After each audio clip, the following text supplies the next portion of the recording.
Hello students, நம்ம previous classல என்ன பார்த்திருந்தோம் exercise 6.1 பார்த்திருந்தோமா சோ இந்த கிளாஸ்ல என்ன பார்க்கலாம்னா exercise 6.2 பார்க்கலாம் சோ 6.2 நம்ம என்ன டாபிக் பார்க்க போறோம்னு பாத்தீங்கன்னா height and distances அப்படிங்கற டாபிக் பார்க்க போறோம் ஓகேவா சோ இதுல என்னன்னு பாத்தீங்கன்னா இதுக்கு அப்புறம் வர exercise 6.2 6.3 இதெல்லாம் என்னன்னு பாத்தீங்கன்னா applications of trigonometry so trigonometry வந்து நம்ம எந்த இடத்துல எல்லாம் அப்ளை பண்றோம் எங்க எல்லாம் applicable னு சொல்லிட்டு தான் வரப்போகுது அந்த applications தான் இனி வர exerciseல இருக்கும் சோ இந்த exercise பொறுத்த வரைக்கும் உங்களுக்கு என்னன்னா question படிச்சிட்டு டயகிராம் அந்த questionக்கு நம்ம டயகிராம் போட்டாலே போதும் sums நம்ம ஈஸியா போடலாம் சோ question புரிஞ்சிட்டா அதுக்கு எப்படி டயகிராம் போடணும் மட்டும் உங்களுக்கு அது மட்டும் உங்களுக்கு பிராக்டீஸ் ஆயிடுச்சுனா இந்த exerciseல ஒண்ணுமே இல்ல ரொம்ப ஈஸியான exercise இல்ல 5 மார்க்ஸ் கேட்பாங்க சோ இதுல எல்லாம் ஈஸியா ஸ்கோர் பண்ணலாம் ஓகேவா சோ அதான் heights and distances இந்த exercise ஓகேவா சோ அதுல பாத்தீங்கன்னா உங்களுக்கு angle of elevation சொல்லிட்டு ஒன்னு இருக்கு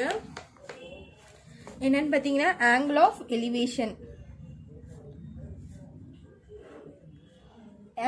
elevation என்னன்னு பாத்தீங்கன்னா இப்போ ஒரு கிரவுண்ட் லெவல் இங்க இருக்குன்னு வெச்சுக்கோங்களேன் சோ இதுதான் கிரவுண்ட் இங்க நீங்க நிக்கிறீங்க இந்த இடத்துல நீங்க ஒருத்தவங்க நிக்கிறீங்கன்னு வெச்சுக்கோங்களேன் சோ இங்க வந்து ஒரு பெரிய பில்டிங் இருக்கு இந்த பில்டிங்ல டாப்ல இந்த பில்டிங் டாப் இங்க இருக்குன்னு வெச்சுக்கோங்க சோ இங்க இருந்து நீங்க இப்படி பாக்குறீங்க உங்க ஐ சைட் இங்க இருந்து இங்க எவ்வளவு போகுது உங்க ஐ சைட் எவ்வளவு அப்படிங்கிறது தான் இது சோ நார்மலா நம்ம என்ன பண்ணுவோம் இப்போ நம்ம பர்சனே இங்க ஒரு பர்சன் நம்ம நிக்கிறோம்னு வெச்சுக்கோங்களேன் இப்படி இருக்கும்னு நம்ம நிக்கிறோம் சோ நம்ம யாரையாச்சும் ஃபேஸ் பண்ணும்போது பேசும்போது நம்ம எப்படி பார்ப்போம்னா ஐ கான்டாக்ட் நமக்கு இப்படி தானே இருக்கும் எப்பவுமே ஒருத்தவங்களோட கண்ணை பார்த்து தானே நம்ம பேசுவோம் ஐ கான்டாக்ட் பார்த்தீங்கன்னா டைரக்டா இருக்கும் ஐ சைட் ஓகேவா சோ இது வந்து நம்ம டைரக்டா எப்பவுமே யாரை பார்த்தாலுமே நம்ம இப்படி தான் பேசுவோம் ஸ்ட்ரெயிட்டா பார்த்தா அண்ணாந்து பார்த்தாலும் நம்ம பேச மாட்டோம் சோ இதுல பாத்தீங்கன்னா இப்படி டைரக்டா நம்ம ஐ சைட் நம்ம இங்க இருக்கோம்னா நம்ம கண்ணு இங்க இருக்குன்னா நம்ம ஸ்ட்ரெயிட்டா இப்படி தான் பார்ப்போம் ஆனா இந்த இடத்துல என்ன போகுது நம்ம மேல பாக்குறோம் சோ இந்த இடத்துல இருந்து இப்படி மேல பாக்குறோமா அப்போ நம்ம ஐக்கு வந்து இங்க ஒரு ஆங்கிள் ஃபார்ம் ஆதா நம்ம டைரக்டா பாக்குறத விட மேல பார்க்கும் போது நம்மளுக்கு இந்த இடத்துல ஒரு ஆங்கிள் ஃபார்ம் ஆதா சோ இதுதான் நான் என்ன சொல்லுவேன் ஆங்கிள் ஆஃப் எலிவேஷன் சோ இதத்தான் சொல்லுவேன் ஆங்கிள் ஆஃப் எலிவேஷன் சொல்லுவோம் ஓகேவா நம்ம சாதாரணமா நின்னா ஸ்ட்ரெயிட்டா பார்ப்போம் ஸ்ட்ரெயிட்டா பார்க்காம நம்ம மேல ஏதாச்சும் ஒரு பொருளை பாக்குறோம் சோ இங்க ஒரு டவர் பில்டிங்கோட டாப்ல பாக்குறோம் அப்படின்னு பார்த்தா நம்ம ஐ சைட் மேல தானே பார்ப்போம் சோ இந்த இடத்துல நம்மளுக்கு ஒரு ஆங்கிள் ஃபார்ம் ஆகுது ஸ்ட்ரெயிட்டா பாக்குறதுக்கும் நம்ம அண்ணாந்து பார்க்கும் போது நம்மளுக்கு ஒரு ஆங்கிள் இந்த இடத்துல ஃபார்ம் ஆகுதா சோ இதைத்தான் நம்ம ஆங்கிள் ஆஃப் எலிவேஷன் சொல்லுவோம் next angle of depression so இப்போ பாருங்க ஆங்கிள் ஆஃப் டிப்ரெஷன் பார்க்கலாம் சோ இந்த இடத்துல இந்த பில்டிங்னு வெச்சுக்கோங்க ஒரு பில்டிங் இருக்கு சோ இந்த பில்டிங் டாப்ல நம்ம நிக்கிறோம் ஓகேவா சோ இந்த பில்டிங் டாப்ல நம்ம நிக்கிறோம் இந்த இடத்துல நம்மளுக்கு ஒரு பால் இருக்கு இது என்னன்னு பாத்தீங்கன்னா கிரவுண்ட் லெவல் சரியா இது லேண்ட் சோ இந்த இடத்துல வந்து நம்மளுக்கு ஒரு பால் இருக்கு நீங்க இங்க இருந்து நம்ம இங்க பாப்போமா இங்கதான் உங்க கண் இருக்குன்னு வச்சுக்கோங்களேன் இங்க இருந்து நம்ம இப்படி ஸ்ட்ரெயிட்டா எதா இருந்தாலும் நம்ம ஸ்ட்ரெயிட்டா தான் ஃபேஸ் பண்ணுவோம் நார்மல் ஐ சைட் பாத்தீங்கன்னா உங்களுக்கு ஸ்ட்ரெயிட்டா இருக்கும் நீங்க கீழே குமிஞ்சு இந்த பாலை பாப்பீங்களா சோ கீழே குமிஞ்சு இந்த பாலை பார்க்கும்போது நம்மளுக்கு இந்த இடத்துல ஒரு ஆங்கிள் ஃபார்ம் ஆதா சோ நார்மல் ஐ சைட் இது நீங்க கீழே குமிஞ்சு இந்த பாலை பார்க்கும்போது இந்த இடத்துல நம்மளுக்கு ஒரு ஆங்கிள் ஃபார்ம் ஆகுது சோ இந்த இப்படி பாக்குறது கீழே பாக்குறது நம்ம என்ன சொல்லுவோம்னா ஆங்கிள் ஆஃப் டிப்ரெஷன் இது என்னன்னு சொல்லுவோம் ஆங்கிள் ஆஃப் டிப்ரெஷன் புரிஞ்சுதா சோ இத பத்தி தான் நம்ம இந்த எக்ஸசைஸ்ல பார்க்க போறோம் angle of elevation angle of depression angle of எலிவேஷன்னா நம்ம கீழ இருந்துட்டு மேல இருக்க ஒரு பொருளை பார்க்கும்போது நமக்கு ஒரு ஆங்கிள் கிடைக்குமா நார்மல் ஐ சைட்ல இருந்து நம்ம மேல பார்க்கும்போது நமக்கு இந்த இடத்துல ஒரு ஆங்கிள் ஃபார்ம் ஆகுது சோ அது வந்து ஆங்கிள் ஆஃப் எலிவேஷன் சோ மேல இருந்து நம்ம கீழே பார்க்கும்போது நார்மல் ஐ சைட் இப்படி இருக்கும் சோ கீழே பார்க்கும்போது நமக்கு இந்த இடத்துல ஒரு ஆங்கிள் ஃபார்ம் ஆகுது அது வந்து ஆங்கிள் ஆஃப் டிப்ரெஷன் ஓகேவா சோ இது ஞாபகம் வச்சுக்கோங்க சோ இத வச்சு தான் நம்ம சம்ஸ் போட போறோம் ஓகேவா சோ இப்போ சம்ஸ் போலாம் சோ இப்போ எக்ஸசைஸ் 6.2ல ஃபர்ஸ்ட் சம் பார்க்கலாம் சோ சம் பாத்தீங்கன்னா புக்ல பேஜ் நம்பர் 257ல இருக்கு சோ क्वेश्चन புக்ல ரெஃபர் பண்ணிக்கோங்க இல்ல क्वेश्चन எடுத்துக்கோங்க சோ நான் ரீட் பண்ண நீங்க क्वेश्चन கவனிச்சுக்கோங்க புக்ல பேஜ் நம்பர் 257 எக்ஸசைஸ் 6.2 சோ எடுத்தாச்சா பேஜ் நம்பர் 257ல இருக்கு exercise 6.2 the first sum பாருங்க நான் ரீட் பண்றேன் find the angle of elevation of the top of the tower from a point on the ground which is 30 meter away from the foot of a tower of height 10√3 meter அப்படினு தந்திருக்காங்க so இந்த இடத்துல என்ன தந்திருக்காங்கன்னா first point என்ன, find the angle of elevation அப்படின்னு தந்திருக்காங்க. Angle of elevation பார்க்கணும், கண்டுபிடிக்கணும். Of the top of the tower. So tower இருக்கு, ஒரு டவர்னு சொல்லியிருக்காங்க. ஸோ இந்த இடத்துல நம்மளுக்கு டவர் இருக்குன்னு வச்சுக்கோங்களேன். ஸோ இந்த இடத்துல நம்மளுக்கு ஒரு டவர் இருக்கு பெருசா. Tower from a point on the ground. So இது கிரவுண்டு. இந்த இடத்துல நம்மளுக்கு ஒரு டவர் இருக்கு which is 30 meter away from the foot. ஓகேவா? ஸோ இங்கே ஒருத்தவங்க ஒரு பர்சன் நிற்கிறாங்கன்னு வச்சுக்கோங்களேன். ஒரு பர்சன் இந்த இடத்துல நிற்கிறாங்க. இவங்களுக்கும் இதுக்கும் என்ன மீட்டர்னா 30 மீட்டர். ஆமாம். So 30 metre away from the footன்னு தந்திருக்காங்க. இந்த ஹைட் ஆஃப் த டவர்னா 10√3 மீட்டர். ஸோ இந்த டவரோட ஹைட் என்ன தந்திருக்காங்க, 10√3 தந்திருக்காங்க. ஸோ இது 30 மீட்டர் அவையில் இருக்கான். ஸோ இப்போ என்ன பண்ணுறாங்கன்னா இவங்க இப்படி பார்க்குறாங்க. இங்கிருந்து இந்த டாப் ஆஃப் த டவர் அவங்க பார்க்குறாங்கன்னா நம்மளுக்கு ஐசைட் இங்கே இருக்குன்னா நம்மளுக்கு இப்படி தானே போகும். ஓகேவா? ஸோ நம்மளோட நார்மல் ஐசைட் எப்படி இருக்குன்னு பார்த்தீங்கன்னா இப்படி தான் இருக்கும். நம்ம நார்மலாக இங்கே நின்று இருந்தோம்னா எப்படி பார்ப்போம், ஸ்ட்ரெயிட்டாக தானே பார்ப்போம். ஸ்ட்ரெயிட்டாக பார்க்கும்போது நார்மல் ஐசைட் இங்கே இருக்கும். அவங்க இங்கே இருந்துட்டு இந்த டாப் ஆஃப் த டவர், இந்த மேலே இருக்க டவரை பார்க்குறாங்களாம். ஓகேவா? ஸோ அதான் சொல்லியிருக்காங்க. இங்கே நம்ம என்ன கண்டுபிடிக்கணும், ஆங்கிள் ஆஃப் எலிவேஷன் கண்டுபிடிக்கணும். So theta. ஸோ அவங்க இங்கே நிற்கிறாங்கன்னா இதுக்குள்ள டிஸ்டன்ஸ் 30 மீட்டர்னா இதுக்குள்ள டிஸ்டன்ஸ் 30 மீட்டர் தான் நம்மளுக்கு இருக்கும். ஸோ இதுவும் நம்மளுக்கு 30 மீட்டராக தான் இருக்கும். ஸோ இப்போ பாருங்க, இது நம்ம பார்த்தீங்கன்னா ஒரு ரைட் ஆங்கிள் ட்ரையாங்கிள் மாதிரி வருதா நம்மளுக்கு. ஓகேவா? எந்த மாதிரி வருது, இது மட்டும் எடுத்தீங்கன்னா நம்மளுக்கு ஒரு ரைட் ஆங்கிள் ட்ரையாங்கிள் மாதிரி வருது. ஸோ இது எப்படி போடுறதுன்னு பாருங்க. இந்த டயக்ராம்லாம் நீங்கள் கண்டிப்பாக போடணும் எக்ஸாமில். இந்த டயக்ராம் போட்டு தான் நீங்கள் சம் போடணும். ஸோ இது எப்படி போடலான்னு பாருங்க. இங்கே என்னென்ன தந்திருக்காங்க, இங்கே தீட்டா இதுதான் நம்ம எடுப்போம். சரியா? எப்போவுமே நம்ம இதில் பேசும்போது ரைட் ஆங்கிள் ட்ரையாங்கிள் தான் நம்ம பார்ப்போம். ஸோ இது நம்மளுக்கு ஒரு ரைட் ஆங்கிள் ட்ரையாங்கிளா. ஸோ நம்ம இந்த ட்ரையாங்கிள் தான் எடுத்துப்போம். இங்கே பார்த்தீங்கன்னா இது 90 டிகிரி, இங்கே தீட்டா இருக்கு. ஸோ தீட்டாவும் 90 டிகிரி இருக்கிறது இந்த சைடு என்னன்னு சொல்லுவோம், அட்ஜசன்ட்னு சொல்லுவோமா. ஸோ தீட்டாக்கு ஆப்போசிட் சைடு என்னன்னு சொல்லுவோம், ஆப்போசிட்னு சொல்லுவோமா. ஸோ நம்மளுக்கு என்னென்ன வேல்யூ தெரியும்னா ஆப்போசிட்டும் அட்ஜசன்ட்டும் நம்மளுக்கு தெரியும். ஸோ ஆப்போசிட்டும் அட்ஜசன்ட்டும் வர மாதிரி நம்மளுக்கு என்ன வரும்னு பார்த்தீங்கன்னா tan தீட்டா வரும். tan theta is equal to opposite by அட்ஜசன்ட்னு வருமா. So tan theta is equal to opposite by adjacent. So tan theta இந்த நம்ம தீட்டா தான் கண்டுபிடிக்கணும். ஆங்கிள் ஆஃப் எலிவேஷன்னாலே தீட்டா தானே, இங்கிருந்து எவ்வளோ ஆங்கிள் ஃபார்ம் ஆகுதுன்னு தான் நம்ம கண்டுபிடிக்கணும். So angle of elevation means theta. இந்த தீட்டா நம்ம கண்டுபிடிக்க போகிறோம். So tan theta is equal to opposite தான், இதுதான் ஆப்போசிட். இதனோட வேல்யூ பார்த்தீங்கன்னா 10√3 டிவைடட் பை அட்ஜசன்ட் பார்த்தீங்கன்னா இது அட்ஜசன்ட், இது எவ்வளோன்னு பார்த்தீங்கன்னா 30. ஸோ இந்த 0 கேன்சல் பண்ணிட்டீங்கன்னா பேலன்ஸ் என்ன இருக்குன்னு பாருங்க. tan theta is equal to √3/3 இருக்கு. ஸோ tan thetaல இந்த மாதிரி நம்மளுக்கு ஒரு வேல்யூவே வராது, √3/3 நம்மளுக்கு எதுவுமே வராது. ஸோ நான் இது என்ன பண்ண போறேன்னு பாருங்க. இந்த 3 நான் எப்படி எழுத போறேன்னா √3 × √3 எழுத போறேன். ஸோ √3 மல்டிப்ளை பண்ணால் நம்மளுக்கு என்ன வரும், 3 தான் வரும். ஸோ இந்த 3 நான் √3 × √3 ஸ்ப்ளிட் பண்ணி எழுத போறேன். √3/√3 × √3 எழுதிட்டேன். இப்போ பாருங்க இந்த √3 கேன்சல் ஆயிரும். So tan theta is equal to என்ன இருக்கும், இங்கே மேலே 1 இருக்கும், 1/√3 வரும். ஸோ tan thetaல 1/√3 ஓட டிகிரி என்னன்னு பாருங்க, வேல்யூ என்னன்னு பாருங்க. tan theta is equal to tan 30. So அந்த டேபிளில் உங்களை பார்க்க சொன்னேன்ல, tan theta கரெக்ட் 30 டிகிரினா என்ன வேல்யூ வரும், 45 டிகிரினா என்ன வேல்யூ வரும்னு உங்களை பார்க்க சொன்னேன்ல. ஸோ அந்த டேபிளை நீங்கள் ரெஃபர் பண்ணிக்கோங்க. tan 30க்கு தான் 1/√3 நம்மளுக்கு வேல்யூ இருக்கும். ஓகேவா? ஸோ இந்த டேனும் கேன்சல் ஆயிரும். theta is equal to என்ன வரும், 30 டிகிரி நம்மளுக்கு ஃபைனல் ஆன்சர் கிடைக்கும். ஸோ இந்த தீட்டா நம்மளுக்கு என்னது, 30 டிகிரி. ஓகே, புரிஞ்சுதா இந்த சம்ம? ஸோ நீங்கள் கொஸ்டின் அண்டர்ஸ்டாண்ட் பண்ணிட்டு இந்த மாதிரி டயக்ராம் போட்டிங்கன்னா நீங்கள் ஈஸியாக சம்ஸ் போட்டுடலாம். சரியா? டயக்ராம் போட்டாலே முக்கால்வாசி நம்ம சம்ஸ் கம்ப்ளீட் பண்ண மாதிரி தான் இந்த எக்ஸசைஸில். ஸோ நம்ம செகண்ட் சம் பார்க்கலாம் இப்போ. ஸோ இப்போ செகண்ட் சம் கொஸ்டின் பாருங்க. A road is flanked on either side by continuous rows of houses of height 4√3 meter with no space in between them. A pedestrian is standing on the median of the road facing a row house. The angle of elevation from the pedestrian to the top of the house is 30 degree. Find the width of the road அப்படின்னு தந்திருக்காங்க. சரியா, இப்போ இப்படி தான் ஒரு road போகுதுன்னு வச்சுக்கோங்க. இதுதான் ஒரு ரோடு போகுது. ஸோ ரெண்டு பக்கமும் நம்மளுக்கு ஹவுசஸ் இருக்குது. சரியா, லைனாக வீடு இருக்குன்னு சொல்லியிருக்காங்க. அந்த வீட்டோட ஹைட் எல்லாம் பார்த்தீங்கன்னா ஹைட்டு பார்த்தீங்கன்னா 4√3 மீட்டர் இருக்கான். ஸோ இங்கே நடுவில் ஒரு ஆள் நின்றுட்டு அந்த வீட்டோட மேல் பகுதியை பார்க்குறாரு. சரியா, அதான் இங்கே தந்திருக்காங்க. அதுக்கப்புறம் அவர் எவ்வளோ டிகிரியில் மேலே பார்க்குறாருன்னு பார்த்தீங்கன்னா 30 டிகிரியில் பார்க்குறாராம். ஓகேவா, அந்த 30 டிகிரியில் பார்க்குறாரு. அப்போ அந்த ரோடோட வித் எவ்வளோ அப்படின்னு கேட்டிருக்காங்க. ஸோ இதுதான் கொஸ்டின். ஸோ போடுறேன் பாருங்க. ஸோ இதுதான் ரோடுன்னு வச்சுக்கோங்களேன். ரோடோட ரெண்டு சைடும் நம்மளுக்கு வீடு இருக்குது. ஸோ இங்கேயும் வீடு இருக்குது, இங்கேயும் ஒரு வீடு இருக்குது நம்மளுக்கு.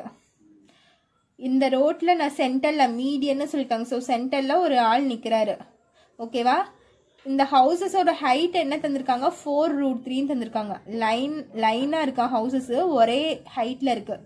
ஸோ 4√3னா இங்கேயும் 4√3 தான் இருக்கும். ரெண்டு சைடும் ஹவுசஸ் இருக்குது. அதனோட ஹைட் என்ன, 4√3 மீட்டர். ஸோ இங்கே இருக்கிற ஆள் வந்து என்ன பண்ணுறாருன்னா இந்த வீட்டோட டாப்பை பார்க்குறாரு. சரியா, இங்கிருந்து அவர் இங்கே பார்க்குறாரு. அதே மாதிரி இங்கிருந்து அவர் இங்கே பார்க்குறாரு. ஓகேவா, ஸோ இந்த இடத்துல நம்மளுக்கு ஒரு டீட்டா வருமா. இந்த டிகிரி என்ன தந்திருக்காங்க அவங்க கொஸ்டினில் பார்த்தீங்கன்னா, the angle of elevation from the pedestrian to the top of the house is 30 degree அப்படின்னு தந்திருக்காங்க. ஸோ இந்த பெடஸ்ட்ரியன் இங்கிருந்து மேலே பார்க்கும்போது இங்கே ஒரு ஆங்கிள் ஆஃப் எலிவேஷன் நம்மளுக்கு வருதா, அது என்னன்னு சொல்லியிருக்காங்க, 30 டிகிரின்னு சொல்லியிருக்காங்க. ஸோ இங்கே 30னா இங்கேயும் 30 தான் இருக்கும் நம்மளுக்கு. ஓகேவா, ஸோ நம்மளுக்கு இப்போ என்ன தெரியும்னு பாருங்க. அவங்க என்ன கேட்டிருக்காங்க, வித் ஆஃப் த ரோடு தான் கேட்டிருக்காங்க. வித்துனா நம்மளுக்கு ரோடுனா இதுதான். ஸோ இதனோட வித்து தான் கேட்டிருக்காங்க. ஸோ இங்கிருந்து இது வரைக்கும் நான் எக்ஸ்ன்னு எடுத்துக்கிறேன், இங்கிருந்து இது வரைக்கும் நான் எக்ஸ்ன்னு எடுத்துக்கிறேன். ஓகேவா, so width of the road இதைத்தான் நம்ம கண்டுபிடிக்கணும், width of the road. Okay, so நான் இப்போ என்ன பண்ணுறேன்னு பாருங்கள். இந்த ஒரு ட்ரையாங்கிள் மட்டும் எடுத்து கண்டுபிடிச்சிட்டு அதுவே ப்ளஸ் பண்ணால் நம்மளுக்கு இது வந்துருமா. ஸோ ரெண்டுமே நம்மளுக்கு சேம் தான். ஸோ இதை மட்டும் கண்டுபிடிச்சிடும், ப்ளஸ் அதை இன்னொரு டைம் நம்ம பண்ணோம்னா நம்மளுக்கு வித் ஆஃப் த ரோட் கிடச்சிடும். x + x 2x வந்துடும் நம்மளுக்கு. ஸோ இப்போ பாருங்கள், நான் இந்த ட்ரையாங்கிள் மட்டும் எடுத்துக்கிறேன். இந்த ட்ரையாங்கிளில் நம்மளுக்கு என்னென்ன விஷயம் தெரியும்னு பாருங்கள். இங்கே டீட்டா இருக்குது, இங்கே 90 டிகிரி இருக்குது. ஸோ டீட்டாவும் 90 டிகிரியும் இருக்கிறது வந்து நம்ம அட்ஜசன்ட்னு சொல்லுவோம். டீட்டாக்கு ஆப்போசிட் சைடில் இருக்கிறது ஆப்போசிட்னு சொல்லுவோம். அதே மாதிரி இந்த இடத்துல அட்ஜசன்ட்டும் ஆப்போசிட்டும் இருக்கும்போது நம்ம என்ன யூஸ் பண்ணலாம், tan θ யூஸ் பண்ணலாமா. So tan θ is equal to opposite by adjacent. So tan இந்த இடத்துல தீட்டாவோட வேல்யூ என்ன தந்திருக்காங்க, 30 டிகிரி தந்திருக்காங்க. ஸோ தீட்டாக்கு பதிலாக 30 டிகிரி போடுறேன். ஓகேவா, ஈக்குவல் டு ஆப்போசிட்டோட வேல்யூ என்ன நம்மளுக்கு 4√3 டிவைடட் பை அட்ஜசன்ட்டோட வேல்யூ பார்த்தீங்கன்னா எக்ஸ். ஸோ tan 30யோட வேல்யூ நம்மளுக்கு என்னன்னு பாருங்க. ஸோ tan 30யோட வேல்யூ பார்த்தீங்கன்னா 1/√3 ஈக்குவல் டு 4√3 பை எக்ஸ்ன்னு வந்துடும். ஓகேவா, ஸோ tan 30யோட வேல்யூ தான் எழுதியிருக்கேன். நெக்ஸ்ட் பார்த்தீங்கன்னா இது கிராஸ் மல்டிப்ளை பண்ணுறேன். கிராஸ் மல்டிப்ளை பண்ணும்போது இந்த எக்ஸ் இங்கே வந்துருமா. So x is equal to 4√3, இந்த √3 இங்கே வந்துடும், இன்டூ √3ன்னு ஆயிரும். ஓகேவா, so x is equal to 4√3 into √3ன்னு என்ன சொல்லியிருக்கேன், 3ன்னு சொல்லியிருக்கேன்னா √3யும் √3யும் மல்டிப்ளை பண்ணால் நம்மளுக்கு 3 வந்துடும். So x is equal to 12வா. ஸோ இந்த இடத்துல நம்மளுக்கு எக்ஸ் இஸ் ஈக்குவல் டு 12ன்னு வந்துருச்சு. நெக்ஸ்ட் பாருங்க, இப்போ இங்கிருந்து இது வரைக்கும் நம்மளுக்கு 12ன்னு தெரிஞ்சிருச்சு. ஓகேவா, 12 மீட்டர்னு தெரிஞ்சிருச்சு. அதே அளவு தானே இங்கேயும் இருக்கும். ஸோ எக்ஸ் + x 2xஆ. ஸோ எக்ஸ் 12ன்னு வந்துருச்சு. ஸோ இங்கே ரெண்டு இது இருக்கு. So the width of the road is அவங்க அதான் கேட்டிருக்காங்க, width of the road. The width of the road is equal to 24 meter. x plus x 2x வந்துருமா. இங்க வேணா நீங்க எழுதிக்கோங்க.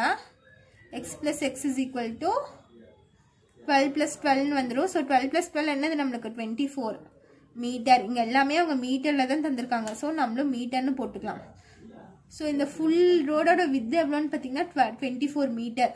ஓகேவா, ஸோ நான் இந்த இடத்துல இந்த ஒரு ட்ரையாங்கிள் மட்டும்தான் எடுத்து கண்டுபிடிச்சிருக்கேன். 12ன்னு கிடச்சிருக்கு. ஸோ அதே மாதிரி இன்னொரு ட்ரையாங்கிள் இருக்குனால இங்கேயும் நம்மளுக்கு எக்ஸ் இருக்குது. ஸோ எக்ஸ் + எக்ஸ் பண்ணால் நம்மளுக்கு இந்த ஃபுல் ரோடோட லென்த் வித்து கிடச்சிரும்.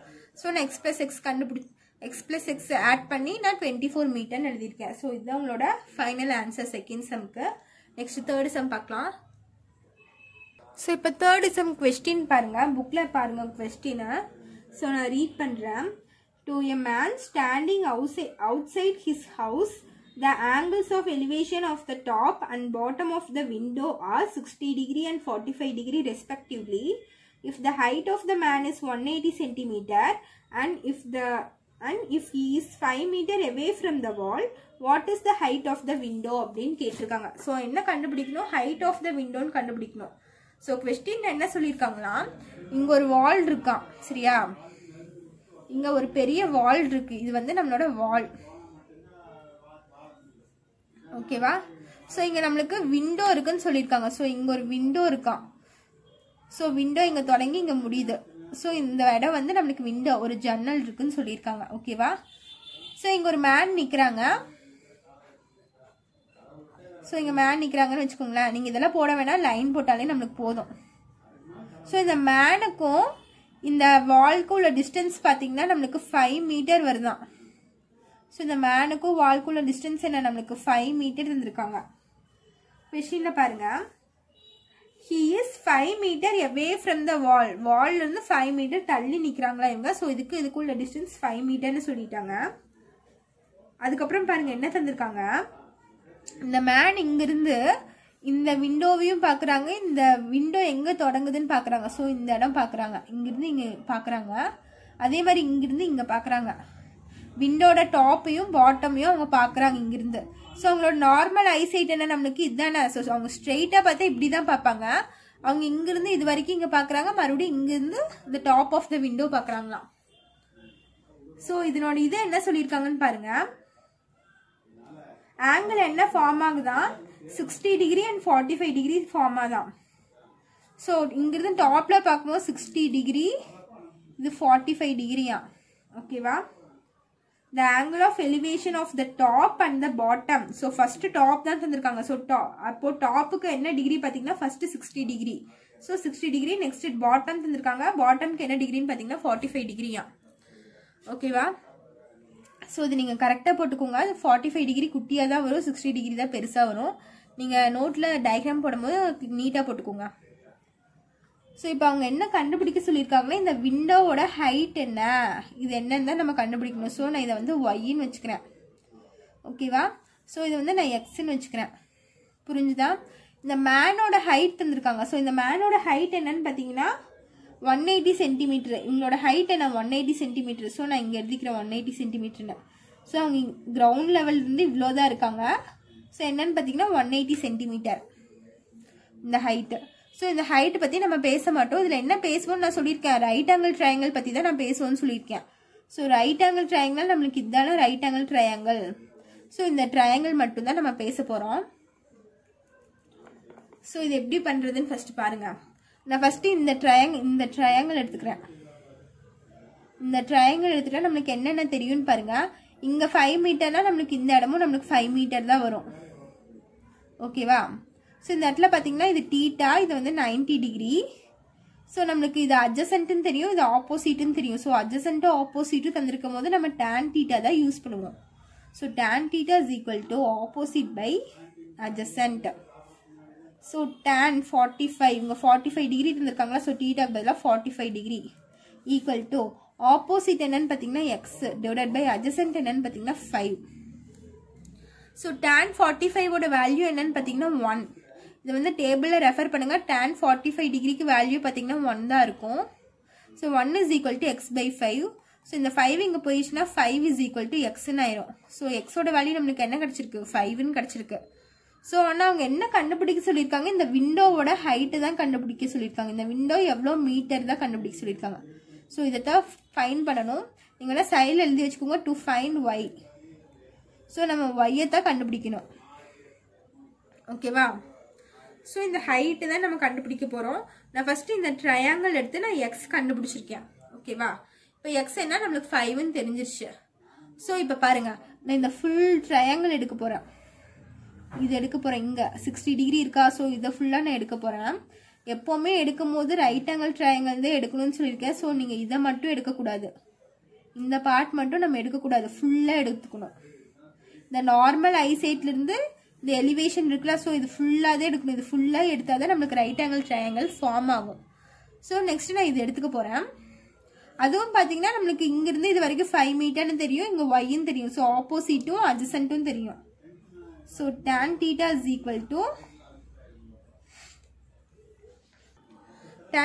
equal to opposite by adjacent. So இந்த இடத்துல theta என்ன வேல்யூன்னு பார்த்தீங்கன்னா இதுதான் 60 டிகிரி நம்மளுக்கு. So tan 60 degree is equal to ஆப்போசிட்னா thetaக்கு ஆப்போசிட் தான் நம்ம சொல்லுவோம். ஸோ இது வந்து ஃபுல் ஆங்கிள் வரும் இந்த இடத்துல. ஓகேவா? ஸோ அப்படி பார்த்தீங்கன்னா இதுக்கு ஆப்போசிட் சைடு பார்த்தீங்கன்னா இதுலேருந்து இது வரைக்கும் தான் இதுக்கு ஆப்போசிட் சைடு. ஸோ ஆப்போசிட் சைடுங்கும் போது நீங்கள் எக்ஸ் ப்ளஸ் ஒய்ன்னு எடுத்துக்கணும். ஸோ இங்கே ஒரு எக்ஸ் இருக்குது, இங்கே ஒரு ஒய் இருக்கா. இதுக்கு ஆப்போசிட் சைடு இது ஃபுல்லாக தான் நம்ம எடுத்துப்போம். இது ஃபுல்லாக எடுத்தால் இங்கே ஒரு எக்ஸ் இருக்குது, இங்கே ஒய் இருக்குது. ஸோ ரெண்டும் ஆட் பண்ணி தான் எழுதுவோம். எக்ஸ் ப்ளஸ் ஒய்ன்னு எடுத்துப்போம். டிவைடட் பை அட்ஜசன்ட் சைடு பார்த்தீங்கன்னா இது 5 மீட்டர். ஸோ tan 60யோட வேல்யூ என்னன்னு ஸோ tan 60யோட வேல்யூ பார்த்தீங்கன்னா √3 is equal to x plus y by 5. So இந்த 5 இங்கே போயிடுச்சுன்னா 5√3 equal to எக்ஸுக்கு நம்ம வேல்யூ கண்டுபிடிச்சி வச்சிருக்கேன் இல்லைங்க, x is equal to 5ன்னு கண்டுபிடிச்சிருக்கேன். ஸோ அந்த வேல்யூ சப்ஸ்டியூட் பண்ணுறேன். 5 + y அப்படியே இருக்கும். ஓகேவா? நெக்ஸ்ட் ஸ்டெப்பில் பாருங்கள், இந்த இந்த +5 இந்த சைடு கொண்டு போயிடும். அப்போ என்ன ஆகும்னு பாருங்கள், y is equal to 5√3 -√3 இது y is equal to 5√3 - 5ன்னு ஆயிரும். இந்த +5 இந்த சைடு கொண்டு வந்தால் -5ன்னு ஆயிரும் நம்மளுக்கு. ஸோ நெக்ஸ்ட் ஸ்டெப் பாருங்க, y is equal to 5 காமனாக வெளியே எடுத்துக்கிறேன். வெளியே எடுத்துகிட்டே என்ன ஆகும், √3 -1ன்னு வருமா. So y is equal to 5 into இந்த √3க்கு கொஸ்டினில் அவங்களே வேல்யூ எடுக்க சொல்லியிருக்காங்க. என்ன வேல்யூன்னு பார்த்தீங்கன்னா 1.732ன்னு அவங்க கொஸ்டினில் தந்திருக்காங்க பாருங்க. அவங்க கொஸ்டினில் என்ன வேல்யூ எடுக்க சொல்லியிருக்காங்களோ அது நீங்கள் அந்த இடத்துல அப்ளை பண்ணி ஆகணும். ஸோ √3க்கு என்ன வேல்யூ எடுக்க சொல்லியிருக்காங்க, 1.732 எடுக்க சொல்லியிருக்காங்க. ஸோ √3க்கு பதிலாக அந்த வேல்யூ அப்ளை பண்ணுறேன். 1.732 - 1. So y is equal to 5 into இதையும் மைனஸ் பண்ணால் 0.732 ஆயிரும். இந்த 1 - 1 0 ஆயிரும். டெசிமல் பார்ட் நம்மளுக்கு அப்படியே இருக்கும். ஸோ இது ரெண்டும் நீங்கள் மல்டிப்ளை பண்ணுங்கள். 5 into 0.732 இது ரெண்டும் மல்டிப்ளை பண்ணிங்கன்னா என்னது 3.66 வரும் உங்களுக்கு. இது ரெண்டும் மல்டிப்ளை பண்ணி பாருங்கள். மல்டிப்ளை பண்ணால் 3.66 வரும். ஸோ அந்த விண்டோவோட ஹைட் பார்த்தீங்கன்னா 3.66 மீட்டர். ஸோ எல்லாமே நம்மளுக்கு மீட்டரில் தந்தனால நம்மளும் இங்கே மீட்டர்னு போட்டுக்கிறோம் யூனிட். ஓகேவா? ஸோ நீங்கள் ஃபைனலாக எப்படி எழுதி முடிக்கணும்னா the height of the window கொஸ்டினில் எப்படி தந்திருக்காங்களோ அதே மாதிரி எழுதிருங்க. The height of the window எவ்வளோ 3.66 மீட்டர். ஓகேவா? ஸோ இதுதான் உங்களோட ஃபைனல் ஆன்சர் தேர்ட் சம்க்கு. ஸோ இந்த சம்ஸில் ஏதாச்சும் டவுட் இருந்தால் நீங்கள் கமெண்ட் பண்ணுங்கள். ஸோ இப்போ நம்ம ப்ரீவியஸாக நம்ம டெஸ்ட் எழுதுனோமா, 5th யூனிட் ஃபுல்லாக டெஸ்ட் எழுதியிருக்கோம். ஸோ அந்த 5th யூனிட்டில் நீங்கள் சில மிஸ்டேக்ஸ் எல்லாம் பண்ணியிருக்கீங்க. இந்த டெஸ்ட் அவ்வளோவா சாட்டிஸ்ஃபேக்ஷனாக இல்லை. நிறைய பேர் 5 மார்க்ஸில் சுத்தமாக அட்டன் பண்ணவே இல்லை. 1 or 2 5 மார்க்ஸ் தான் அட்டன் பண்ணியிருக்கீங்க. ஸோ இந்த எக்ஸசைஸ் ரொம்ப டிஃபிகல்ட்டாக இருந்துச்சுன்னா சொல்லுங்கள், கஷ்டமாக இருந்துச்சுன்னா சொல்லுங்கள், நம்ம ஸ்கிப் பண்ணி கூட டெஸ்ட் வச்சுக்கலாம். ஓகேவா? ஸோ இதில் ஏரியா ஆஃப் குவாடிலேட்ரல் அந்த 5 மார்க்கில் கேட்டிருந்தா அந்த சம் கூட நிறைய பேர் அட்டன் பண்ணல. ஏரியா ஆஃப் குவாடிலேட்ரல் 5 மார்க்கில் கண்டிப்பாக கேட்பாங்க. அது ரொம்ப ரொம்ப இம்பார்ட்டன்ட் சம். ஓகேவா? Area of quadrilateral, area of ட்ரையாங்கிள்லாம் நீங்கள் படிச்சுக்கணும். அது கண்டிப்பாக 5 மார்க்கில் கேட்பாங்க. அது ஆல்டிடியூட் சம்மெல்லாம் கண்டிப்பாக கேட்பாங்க. ஸோ இப்போ இதில் என்ன மிஸ்டேக் பண்ணியிருந்தீங்கன்னா ஏரியா ஆஃப் ட்ரையாங்கிள் கண்டுபிடிப்போமா. ஸோ ஏரியா ஆஃப் ட்ரையாங்கிள் கண்டுபிடிப்போம். இதுக்கு ஃபார்முலா என்னன்னு பார்த்தீங்கன்னா 1/2 into என்ன ஃபார்முலா எழுதுவோம், x1 y2 plus x2 y3 plus x3 y1 எழுதுவோமா, minus x2 y1 plus x3 y2 plus x1 y3 எழுதுவோம். ஓகேவா? ஸோ இதுதான் ஃபார்முலா. இந்த ஃபார்முலா எழுதிட்டு நீங்கள் பக்கத்தில் என்ன எழுதணும்னா ஸ்கொயர் யூனிட்ஸ்ன்னு நீங்கள் எழுதிக்கோங்க. ஸோ இந்த ஃபார்முலா எழுதிட்டு பக்கத்தில் ஸ்கொயர் யூனிட்ஸ்ன்னு எழுதிக்கணும். ஓகேவா? இது மறந்துடாதீங்க, கண்டிப்பாக இது எழுதணும். Formula area of triangle, area of quadrilateral formula எழுதினாலே பக்கத்தில் ஸ்கொயர் யூனிட்ஸ்ன்னு எழுதணும். ஸோ இதுக்கு நம்மளுக்கு ஃபார்முலா எழுதினாலே நம்மளுக்கு மார்க் இருக்குது. நம்மளுக்கு 1 மார்க் 2 மார்க் போடுவாங்க ஃபார்முலா எழுதினாலே. அதுக்கப்புறம் சில பேர் என்ன பண்ணியிருக்கீங்கன்னா ஏரியா ஆஃப் ட்ரையாங்கிளுக்கு நீங்கள் இந்த ஃபார்முலாவே எழுதல, டைரெக்டாக 1/2ன்னு போட்டு நம்ம இந்த மாதிரி பாயிண்ட் சப்ஸ்டியூட் பண்ணுவோம்ல, என்னென்ன பாயிண்ட் தந்திருக்காங்கன்னு. ஃபார் எக்ஸாம்பிள் 2, 5, 7, 6 அதே மாதிரி 1, 2 மறுபடியும் இதே பாயிண்ட் எழுதுவோம்ல. டைரெக்டாக நீங்கள் இப்படியே போட்டீங்க. இந்த ஃபார்முலாவே நிறைய பேர் எழுதலை. ஸோ ஃபார்முலா எழுதாமல் நீங்கள் டைரெக்டாக இப்படி போட்டிங்கன்னா சம்மு தப்பு இல்லை, ஆன்சர் கரெக்டாக தான் வரும். ஆனால் நீங்கள் இந்த ஃபார்முலாவுக்கு உங்களுக்கு மார்க் இருக்குது. நீங்கள் ஃபார்முலா எழுதாமல் இது போட்டிங்கன்னா உங்களுக்கு மார்க் கிடைக்காது, ஃபுல் மார்க் நம்மளுக்கு கிடைக்காது, ரெடியூஸ் பண்ணிடுவாங்க மார்க்கு. ஸோ ஏரியா ஆஃப் ட்ரையாங்கிள்னாலும் சரி, ஏரியா ஆஃப் குவாடிலேட்ரல்னாலும் சரி, இந்த ஃபார்முலா கம்பல்சரி பக்கத்தில் ஸ்கொயர் யூனிட்ஸ்ன்னு எழுதிருங்க. ஓகேவா, புரிஞ்சுதா? ஸோ இது ஒரு மிஸ்டேக் இருந்துச்சு. அதே மாதிரி நம்ம ஏரியா ஆஃப் ட்ரையாங்கிள் கண்டுபிடிக்கும் போது அவங்க தந்திருக்க பாயிண்ட்ஸ் நான் அப்படியே எழுதக்கூடாதுன்னு சொல்லியிருக்கேன். அந்த பாயிண்ட் நம்ம என்ன பண்ணணும், ஒரு டயக்ராம் மாதிரி பிளாட் பண்ணி, ஸோ இங்கே ஒரு டயக்ராம் போடுறேன்னு வச்சுக்கோங்களேன். இப்படி இருக்க ஒரு ட்ரையாங்கிள். ஸோ நான் சும்மா ரஃபாக போட்டு காமிக்கிறேன் உங்களுக்கு. இந்த மாதிரி டயக்ராம் போட்டு ABC நம்ம பாயிண்ட் வச்சுட்டு இந்த பாயிண்ட் தான் நம்ம ஃபர்ஸ்ட் எடுக்கணும், இது செகண்ட் எடுக்கணும், இந்த பாயிண்ட் தேர்டே எடுக்கணும். நான் இப்படி தானே சொல்லி தந்தேன். சில பேர் இந்த மாதிரி போடவே இல்லை, டேரெக்டாக அவங்க தந்திருக்க பாயிண்ட்டவே நீங்கள் டேரெக்டாக எடுத்து போட்டிருக்கீங்க. அந்த மாதிரி போடும்போது உங்களுக்கு ஆன்சர் கரெக்டாக வராது. எப்போ உங்கள் கொஸ்டின் என்ன பாயிண்ட் இருந்தாலும் நீங்கள் கிராஃபில் பிளாட் பண்ணிட்டு ABCன்னு ஆன்டி கிளாக் வைஸில் நேம் வச்சுட்டு அதுக்கப்புறம் நீங்கள் சம் போடணும்னு நான் சொல்லியிருக்கேன். ஸோ அதை ஃபாலோ பண்ணுங்க. அதை நிறைய பேர் ஃபாலோ பண்ணல. நெக்ஸ்ட் சில பேர் பார்த்தீங்கன்னா இந்த கிராஃப் போட்டிருக்கீங்க. இந்த கிராஃப் போடும்போது என்ன பண்ணியிருக்கீங்கன்னு பார்த்தீங்கன்னா, நம்ம கிராஃப் ஷீட்டில் இருக்கும்போது ஒவ்வொரு லைனும் இந்த மாதிரி போட்டு நீங்கள் போட்டிருக்கீங்க. ஸோ நம்ம கிராஃப் ஷீட்டில் இப்படி லைன் இருக்குல்ல, இந்த மாதிரி நீங்கள் போட்டு பாயிண்ட் எல்லாம் பிளாட் பண்ணியிருக்கீங்க. ஸோ இந்த மாதிரியெல்லாம் போடணும்னு அவசியமே இல்லை. நீங்கள் சும்மா குத்து மதிப்பா இந்த இடத்துல 1 இருக்கு, ஸோ இந்த இடத்துல 2 இருக்குன்னு சொல்லி நீங்கள் சும்மா ஜென்ரலாக மார்க் பண்ணாலே போதும். இந்த மாதிரி போட்டிங்கன்னா உங்களுக்கு டைம் வேஸ்ட் ஆகும். ஓகேவா?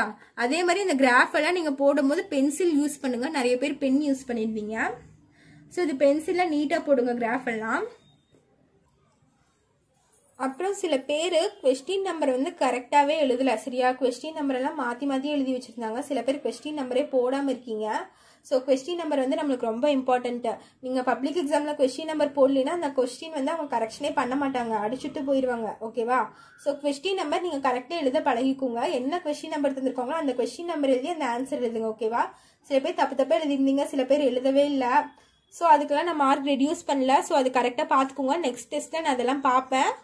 அதை நீங்கள் கொஸ்டின் நம்பர் தப்பு எழுதிருந்தீங்கன்னா அந்த சம் நான் கன்சிடர் பண்ண மாட்டேன். ஓகேவா? நெக்ஸ்ட் டெஸ்ட்டில் இதெல்லாம் பார்ப்பேன். ஸோ அதையும் பார்த்துக்கோங்க. அதே மாதிரி 1 மார்க் எழுதும் போது நீங்கள் 1 மார்க்கு ஸோ ஃபர்ஸ்ட் ஒனுக்கு ஒரு 2ன்னு ஆன்சர் எழுதுறீங்கன்னா வச்சுக்கோங்களேன்.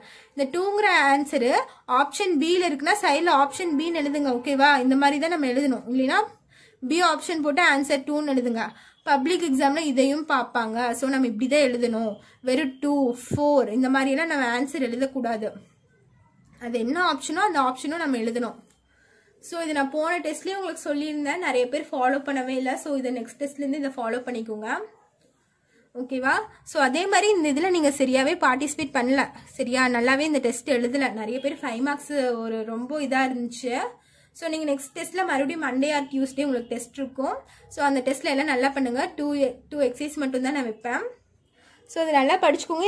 இந்த எக்ஸசைஸில் ஏதாச்சும் டவுட் இருந்துச்சுன்னா கமெண்ட் பண்ணுங்கள். நான் இந்த எக்ஸசைஸ் திருப்பி எடுக்கிறேன். ஓகேவா? யூனிட் 5ல் ஏதாச்சும் டவுட் இருந்துச்சுன்னா கமெண்ட் பண்ணுங்கள். அதே மாதிரி எக்ஸாம்பிள் சம்ஸும் நீங்கள் ஒர்க் அவுட் பண்ணி பார்க்கணும். நான் எக்ஸாம்பிள் சம்ஸும் உங்களுக்கு தருவேன். ஸோ அது படிக்காமல் இருக்காதீங்க. எக்ஸாம்பிள் சம்ஸ் கம்பல்சரி நீங்கள் படிக்கணும். அது எக்ஸாமில் கேட்பாங்க. சரியா? ஸோ இதெல்லாம் பார்த்துட்டு நெக்ஸ்ட் டெஸ்ட்டில் கரெக்ட் பண்ணிக்கோங்க. ஓகேவா? ஸோ அதே மாதிரி எக்ஸசைஸ் 6.2 பார்த்தோம்ல இன்னைக்கு.